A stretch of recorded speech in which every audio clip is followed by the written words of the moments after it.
உலகத் தமிழர்களுக்கு வணக்கம். நான் உங்கள் வெங்கிரத்னம். திமுகவோட வரலாறு தெரியுமா? 75 வருஷ வரலாறு தெரியுமா தெரியாதா உங்களுக்கு? திமுக எல்லாம் எப்ப ஏற்பட்ட கட்சி தெரியுமில? யானை பலம் உள்ள கட்சி. அதுவும் யாரு? எங்க ஸ்டாலின் ராஜராஜ சோழன் மாதிரி. உதயநிதி யாரு தெரியுங்களா? ராஜேந்திர சோழன் மாதிரி. திமுகவுல இப்படிதான் காலங்காலமா உதாரணத்தை விட்டுக்கிட்டு தெரியுவாங்க. நாங்கெல்லாம் எம்ஜிஆரே பார்த்தவங்க அப்படின்னு விட்டு கட்டுவாங்க அவங்க பட்டுக்கா. ஆனா இவங்களோட வரலாறை எடுத்து நம்ம இன்னைக்கு புரட்டி லைட்டா பாத்துருவோம். அதோட முக்கியம் உதயநிதியோட கனவு. இன்னும் சொல்ல போனா கிச்சன் கேபினெட் அந்நியார் துர்கா ஸ்டாலின் அவர்களோட ஆகப்பெரும் கனவு. தான் மகனை எப்படியாவது முதல்வர் சீட்ல உட்கார வச்சு பார்க்கணும் அப்படின்னு சொல்லிட்டு அந்த கனவுல 4 டிப்பர் லாரி நிறைய மண்ணள்ளி விஜய் போட்டார். இதனாலதான் தமிழக வெற்றி கழகத்தை தொடர்ந்து கடிச்சுக்கிட்டு இருக்காங்க. அதை உங்களால புரிஞ்சிக்க முடியும்னு நினைக்கிறேன். அப்படி எதனால விஜய் கனவுல மண்ணள்ளி போட்டார் அப்படிங்கிறத ஆதாரத்தோட பார்க்க போறோம். என்னோட ஆசை பர்சனல் என்ன தெரியுங்களா? போட்டி அதிமுகவுக்கும் தமிழக வெற்றி கழகத்துக்கும் இருக்கணும். திமுக 3வது இடத்துக்கு தள்ளப்படணும். அவ்வளவுதான் நம்மளோட ஆசைலாம். திமுக அழியணும். நீ லவ் பண்ணா என்ன, நான் லவ் பண்ணா என்ன, அந்த பொண்ணு உருப்படாம போயிடணும்னு வடிவேல் சொல்லுவாள்ல, அந்த மாதிரிதான். நீ ஜெயிச்சா என்ன, நான் ஜெயிச்சா என்ன, திமுக தோக்கணும், அவ்வளவுதான். இதுல நேத்து 2 நாளைக்கு முன்னாடி திமுகவுல ஒரு விழா அப்படிங்கிறது நடந்துச்சு. அதுக்கு பேரு அறிவு திருவிழா. நான்லாம் ஒரே வார்த்தையில கேட்டுருவேன், அறிவு இருந்தா திமுகவுல ஏண்டா இருக்க போறான், அறிவுக்கும் திமுகவுக்கும் என்னடா சம்பந்தம் அப்படின்னு சொல்லிட்டு சிம்பிளா கேட்டுருவேன். இந்த விழாவுல திமுக அமைச்சர்கள் பேசிய பேச்சு எல்லாம் பாத்தீங்கன்னா செம்ம காமெடியா இருக்கும். உதயநிதி ராஜராஜ சோழன் போல் வருவார். இது சொன்னது யாரு? மூத்த கொத்தடிமை துரைமுருகன். நான் இன்பநிதியும் முதல்வராகிறத பார்த்துட்டு தான் சாகுவேன் அப்படின்னு சொன்னாரு. அதனாலதான் இவர் மூத்த கொத்தடிமை அப்படிங்கிறோம். கருணாநிதி காலத்துல கொத்தடிமையா இருந்தாரு, அடுத்து ஸ்டாலினுக்கு கொத்தடிமையா இருந்தாரு, இப்ப உதயநிதிக்கு கொத்தடிமையா இருக்காரு, அடுத்து இன்பன் உதயநிதிக்கும் கொத்தடிமையா இருக்கேன் அப்படிங்கிறாரு. என்ன நீ அடுத்த தலைமுறையும் முதலமைச்சரா இருந்த பாத்துட்டு போற அளவுக்கு நீங்க என்ன அரிய வகை ஆமையா?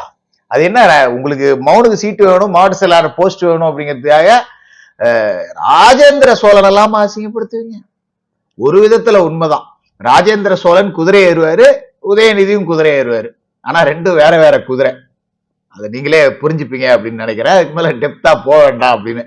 எந்த ஊர்லயா ராஜேந்திர சோழன் நைட்டு 2 மணிக்கு யாரோ ஒரு தொடை அழகியோட போட்டா இன்ஸ்டாகிராம்ல போட்டாரு. ஒருவேளை ராஜேந்திர சோழன் இன்ஸ்டாகிராம் காலகட்டத்துல இருந்தா அவரும் போட்டிருப்பாரு அப்படின்னு நம்ம உடன்பிறப்புகள் வேணா உருட்டுவாங்க. அவரு கடல் கடந்து படை நடத்தி வெற்றி கொண்டவர். அவரோட பேரே வெற்றி கொண்டான். ஒரு ஆபாச பேச்சாளர் வெற்றி கொண்டான கட்சியில வச்சிருந்தா நீ ராஜேந்திர சோழன் ஆயிடுவியா? வெக்கமாவே இல்லையாங்க உங்களுக்கு உண்மையிலேயே? 2வது கலை உலக பெரியார் உதயநிதி. யாரு? நம்ம ஏவா வேலு மெக்கானிக், பஸ் மெக்கானிக் ஏவா வேலுக்கு இன்னைக்கு எத்தனை கோடி சொத்து இருக்கு அப்படிங்கறதெல்லாம் உங்களுக்கே தெரியும். அப்படி என்னத்த கலை உலகத்துல ஒரு புரட்சி செஞ்சுட்டாருன்னு தெரியலையே. நடிச்சது 4ஓ 5ஓ படம், அது ஏதோ சந்தானம் புண்ணியத்துல ஓடி போச்சு. இவரு கலை உலக பெரியாரா? படத்துல எல்லாம் பண்ணி மேய்ப்பாரு, சமூக நீதி பேசுவாரு, நிஜத்துல நாய் மேய்ச்சிட்டு அலையிறாரு, அது வெளிநாட்டு நாய். ஏன் படத்துல சமூக நீதி பேசுறீங்க? நாங்க ஒடுக்கப்பட்ட மக்களுக்காக நிக்கிறோம்னு சொல்லிட்டு பண்ணி மேய்க்கிறீங்களா? வீட்டுல 4 பண்ணி வாங்கி மேய்ச்சிக்க வேண்டியதானே? ரவுடி டைம் அப்படின்னு சொல்லிட்டு 2 பண்ணியை கட்டி பிடிச்சிட்டு போட்டா பிடிச்சிருந்தீங்கன்னா, சரிடா கலை உலகத்துல பெரியார் மாரி இவரு இருக்காருடா, பரவாயில்லடா அப்படின்னு நாம சொல்லலாம். நீ வெளிநாட்டு நாயோட முத்தம் கொஞ்சிக்கிட்டு அலைஞ்சிக்கிட்டு கலை உலக பெரியார் அப்படின்னா அது என்ன கருமம்? இதையுமா நம்பணும்? அடுத்தது உதயநிதி அல்ல, உதவும் நிதி. இதுதான் கிஷோர் கே சாமி உதவாத நிதி அப்படின்னு சொல்லி அடிக்கடி சொல்லுவாப்ல. உதயநிதி அல்ல, உதவும் நிதி. யாருக்கு உதவும் நிதி? அன்பில் மகேஷுக்கு அமைச்சர் பதவி கொடுத்து உதவும் நிதி. அன்பில் மகேஷோட நண்பர்கள் எல்லாத்துக்கும் டாஸ்மார்க்ல வாங்குற பாட்டிலுக்கு 10 ரூபாயில ஷேர் போட்டு கொடுத்து அவங்களுக்கு எல்லாத்துக்குமே இந்த தயாரிப்பு கம்பெனி வச்சு கொடுக்கறதுக்கு உதவும் நிதி. மக்களுக்கு என்னத்தை நீங்க உதவி செஞ்சு கிழிச்சிங்க அப்படிங்கிற கேள்வி இங்க இருக்கா இல்லையா? அரசியலில் கலைஞரை மிஞ்சுகிறார் உதயநிதி. இவர் மட்டும்தான் உண்மையை சொல்லியிருக்கார். ஏன்னா கருணாநிதி பயங்கரமா பொய் சொல்லுவாரு, உதயநிதி பொய்யவே பயங்கரமா சொல்றாரு அப்படிங்கிற வகையில கருணாநிதியை மிஞ்சிட்டாரு அப்படின்னு வேணா வச்சுக்கலாம். கருணாநிதி அப்பப்ப பாச தலைவனுக்கு பாராட்டு விழா அப்படி இப்படின்னு கொத்தடிமைகள் எல்லாம் விட்டுக்கிட்டு தனக்கு தானே புகழாரம் அப்படிங்கிறத சூட்டிக்குவாரு. அந்த வகையில உதயநிதி இப்ப கொத்தடிமைகள் மட்டும் இல்லாம அவரை விட வயதில் மூத்த அமைச்சர்களே தன்னை புகழ சொல்லி புலகாங்கிதம் அடைஞ்சுகிறார் அப்படிங்கிற வகையில இந்த தங்கம் தென்னரசு சொன்னதை வேணா ஏத்துக்கலாம். தங்கம் தென்னரசுக்கும் உதயநிதிக்கும் ஏதோ பகை இருக்கும்னு நினைக்கிறேன். அதனாலதான் உள்குத்தா இந்த வேலையை பார்த்திருக்காரு போல இருக்கு. உழைப்பில் முதல்வரை மிஞ்சுகிறார் துணை முதல்வர். சும்மா சொல்லக்கூடாது, உண்மைதான். ஏன்னா கருணாநிதி சிஎம்மா இருந்தா எங்கடா 10 ரூபா சம்பாதிக்கலாம், எதுல 10 ரூபா ஆட்டையை போடலாம் அப்படிங்கறதுல உழைப்புல கடுமையா இருப்பார். ஆனா உதயநிதி எங்கடா 10 ரூபா சம்பாதிக்கலாம், எதுலடா ஆட்டையை போடலாம் அப்படிங்கறதுல கடுமையா உழைக்கிறாரு. மறுபக்கம் சினிமா துறை என் கட்டுப்பாட்டுல தான் இருக்கும், அதுலயும் நான் தான் ஆட்டையை போட்டு திம்பேன் அப்படின்னு சொல்லிட்டு கூடுதலா கடுமையா உழைக்கிறார். அப்ப தமிழ்நாட்டை கெடுத்து குட்டி சுவர் ஆக்குறதுல கருணாநிதியை மிஞ்ச உழைப்புக்காரர் உதயநிதி. ஆனா ஒரே ஒரு கண்டிஷன் என்னன்னா, நாங்க சாயங்காலம் 4 மணிக்கு தான் ஏந்திரிப்போம்.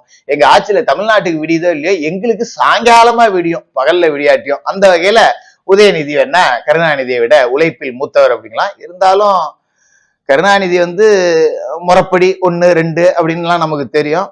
உதயநிதிக்கு எப்படின்னு நமக்கு தெரியல. அதை நம்ம பர்சனல்லாம் பேச வேண்டாம். அதெல்லாம் கூட விட்டுருவோம். இவங்க இத்தனை பேரும் பேசினாங்கல்ல, இந்த விழாவுக்கு பேர் என்ன தெரியுமா? அறிவு திருவிழா. இப்படி பேசணும்னா இவங்க எல்லாம் அறிவாளிகள். ஆமா, உண்மையிலேயே அறிவாளிகள். இவ்வளவு அறிவா பேசுறாங்க பாருங்க. ஒரு எம்எல்ஏ சீட்டுக்கு மறுபடியும் அமைச்சர் ஆயிரலாம் அப்படிங்கிற நம்பிக்கையோட அறிவா பேசி உதயநிதியை தூக்கி தலையில வச்சு கொண்டாடினா இவங்க மறுபடியும் சீட்டு வாங்கிடலாம் அப்படிங்கிற அறிவு அவங்கள்ட்ட இருந்திருக்கு. பட் அந்த டீலிங் எங்களுக்கு பிடிச்சிருக்கு அப்படிங்கிறாங்க. நாங்க 4 தலைமுறைக்கு கொத்தடிமை வேலை பார்த்தாலும் எங்களுக்கு அந்த டீலிங் பிடிச்சிருக்கு அப்படிங்கிறாங்க. எதுக்கு? உதயநிதிய மறுபடியும் நாங்க முதலமைச்சராக்கி, ஏன்னா இப்ப ஸ்டாலினுக்கே ஒன்றும் தெரியாது, ஸ்டாலின் ஒரு பொம்மை, அவர் பாட்டு ஓரமா உட்காந்து கிடக்குறாரு, ஏதோ அதிகாரிகள் சொல்றதை கேட்டுக்கிட்டு அமைச்சருங்க சௌரியத்துக்கு ஆட்டையை போட்டு சாப்பிட்டுக்கிட்டு இருக்காங்க. எங்க சௌரிய கருணாநிதிக்கு தானே ஆட்சி நடக்கும் அப்படின்னு சொல்லிட்டு ஆட்டையை போட்டு தின்னுட்டு இருக்காங்க. இப்ப உதயநிதி வந்துட்டா இன்னும் வேலை மிச்சம்ல. ஸ்டாலினுக்காவது நிர்வாகம் தெரியலனாலும் காலையில ஏந்திரிச்சு வந்துருவாரு, ஏதோ மந்திர கோலை தூக்கிட்டு வாக்கிங்காவது வந்துருவாரு. காலையில ஏஞ்சிட்டாரா, கொஞ்சம் பார்த்து செய்யுங்கடா, போனுங்கன்னு அடிச்சிட போறாரு அப்படின்னு நினைக்கலாம். இவரு சாயங்காலம் தானே ஏந்திரிப்பாரு. அதனால நம்ம எல்லாம் அடிச்சு முடிச்சுட்டு சாயந்தரம் வீட்டுல போய் படுத்த பிறகுதான் அவர் ஏந்திரிப்பாரு. நம்ம பாட்டு ஜாலியா அடிச்சுட்டு இருக்கலாம் தான் உதயநிதி வரணும் அப்படின்னு அறிவு திருவிழாவில் அறிவோட பேசியிருக்காங்க. அதை நீங்க தான் புரிஞ்சுக்கணும். பட் இந்த அறிவுல எல்லாத்துலயுமே மண்ணு விழுந்து போச்சு. அம்மையார் அன்னியார் துர்கா ஸ்டாலின் அவர்களோட கனவு தான் மகனை எப்படியாவது சிஎம் ஆகி பார்த்துடணும். ஏன்னா தான் கணவருக்கு மாமனார் சாவர வரைக்கும் இடம் கொடுக்கல. ஏன்னா அவருக்கு தெரியும் வாத்தியார் புள்ள மக்கு அப்படிங்கிற மாதிரி. எனக்கு தெரிஞ்சு அரசியல்வாதி அப்படின்னு நல்ல அரசியல்வாதின்னு எடுத்துக்கிட்டா கருணாநிதியே பெரிய மக்கு தான். அந்த அடிப்படையில மக்கோட புள்ள மக்காவே இருக்கு அப்படிங்கிற மாதிரிதான் ஓடிக்கிட்டு இருக்கு. இருந்தாலும் கருணாநிதியாவது கொஞ்சம் அதிகாரிகள் எல்லாம் அடக்கி வச்சிருப்பாப்புல, அவர் இஷ்டத்துக்கு தான் அங்க திருட முடியும். இப்ப அவன் இஷ்டத்துக்கு திருடிக்கிட்டு இருக்கான்.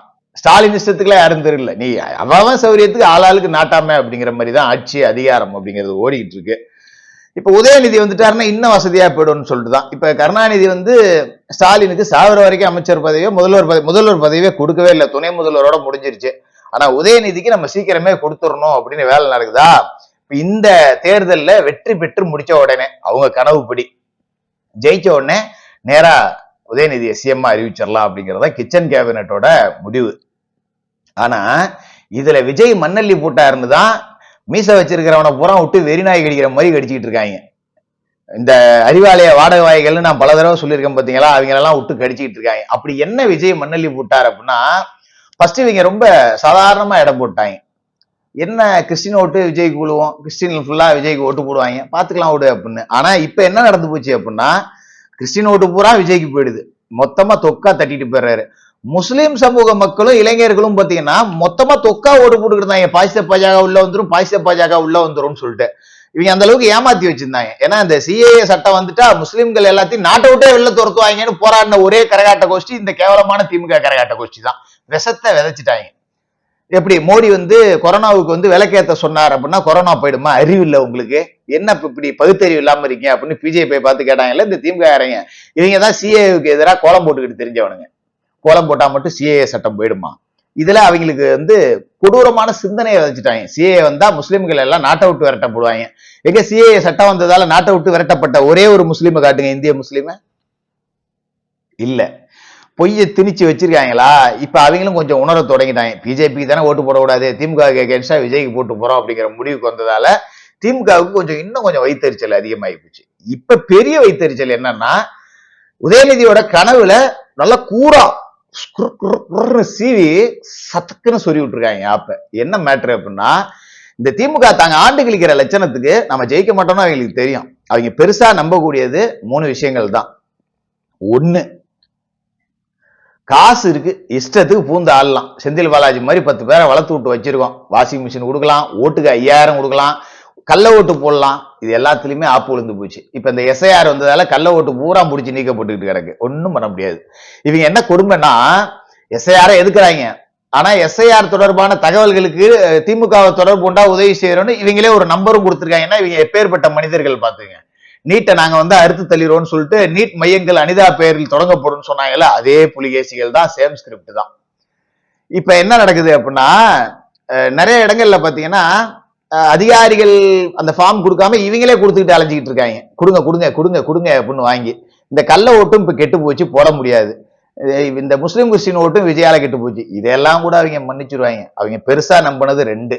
மாசம் 1000 ரூபாய் பெண்களுக்கு கொடுக்குறோம், இலவச பஸ் விட்டுருக்கோம், பெண்கள் ஓட்டு பூரா நம்ம அள்ளிடலாம். ஏன்னா பெண்கள் ஓட்டுங்கிறது அம்மா அவர்கள் இருந்த வரைக்கும் அதிமுகவுக்கு தான் போச்சு. இப்ப அந்த அம்மா மறைந்த பிறகு அந்த ஓட்டெல்லாம் நம்ம திருப்பிடலாம் அப்படின்னு சொல்லிட்டு பெண்கள் ஓட்டை கவரலாம் அப்படின்னு சொல்லிட்டு முடிவு பண்ணியிருந்தாங்க. இங்க பாலியல் பிரச்சனை நடக்கிறத பார்த்தா பெண்கள் அலக்குல விளக்கமாத்த கட்டிக்கிட்டு அடிக்கிற லெவல்ல காத்துக்கிட்டு இருக்காங்க. இதையெல்லாம் தாண்டி ஒட்டுமொத்த பெண்கள் ஓட்டம் விஜய் பக்கம் போயிடுச்சு. சீரியஸாவே சொல்றேன். எனக்கெல்லாம் எங்கெங்க இருந்தோ போன் பண்றாங்க, சேனல்ல நம்பர் கொடுத்ததால. பேசுறது எல்லாமே பெருசா பாத்தீங்கன்னா பெண்கள் தான். நாங்க விஜய்க்கு தான் ஓட்டு போடுவோம், இவங்க அநியாயம் பண்றாங்க, நாங்க விஜய்க்கு ஓட்டு போடுவோம்.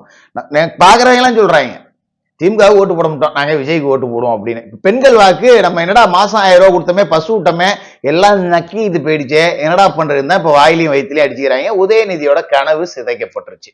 இதுதான் அவங்களால தாங்க முடியல.